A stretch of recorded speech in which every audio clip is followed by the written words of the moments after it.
ফিরে পাওয়া যায়, কিন্তু হারানো সময় কখনোই ফিরে আসে। বল আসরি ইন্নাল ইনসানা লাফি খুসর, meaning by time indeed mankind is in loss.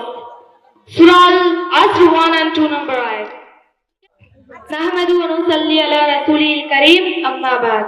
فأعوذ بالله من الشيطان الرجيم. بسم الله الرحمن الرحيم. সম্মানিত সভাপতি, শ্রদ্ধেয় উস্তাদগণ এবং উপস্থিত সকলকে জানাই আমার আন্তরিক সালাম। আসসালামু আলাইকুম ওয়া রাহমাতুল্লাহি ওয়া বারাকাতুহু। আজ আমি যে বিষয়ে সংক্ষিপ্তভাবে কিছু কথা বলবো তার শিরোনাম হলো সময়কে সঠিকভাবে ব্যবহার করা। প্রিয় বন্ধুগণ, সময় হলো মানুষের জীবনের সবচেয়ে মূল্যবান সম্পদ। টাকা হারালে আবার ফিরে পাওয়া যায়, কিন্তু হারানো সময় কখনোই ফিরে আসে না। মহান আল্লাহ তাআলা কোরআনে সময়ের গুরুত্ব বোঝাতে একটি সম্পূর্ণ সূরা নাযিল করেছেন। আল্লাহ বলেন, ওয়াল আসরি ইন্নাল ইনসানা লাফি খুসর, meaning by time indeed mankind is in loss. সূরা আল-আসর 1 and 2 নম্বর আয়াত। এই আয়াত আমাদের শেখায় যে যারা সময়কে নষ্ট করে তারা ক্ষতির মধ্যে রয়েছে।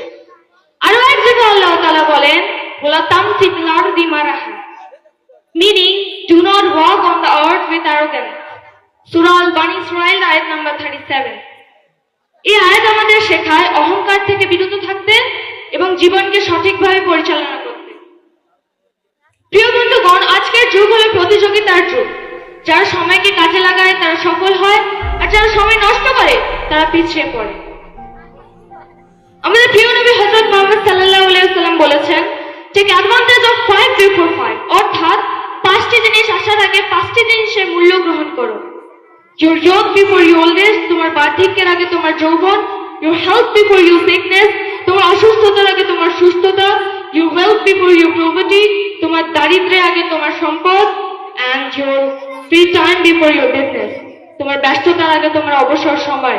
And your life before your death, আর তোমার মৃত্যুর আগে তোমার জীবন। এই হাদিস আমাদের শেখায় যে সময় এবং সুযোগকে কখনোই নষ্ট করা উচিত না। আসুন আমরা সবাই একসঙ্গে প্রতিজ্ঞা করি যে আমরা আমাদের সময়কে সঠিক কাজে ব্যয় করব।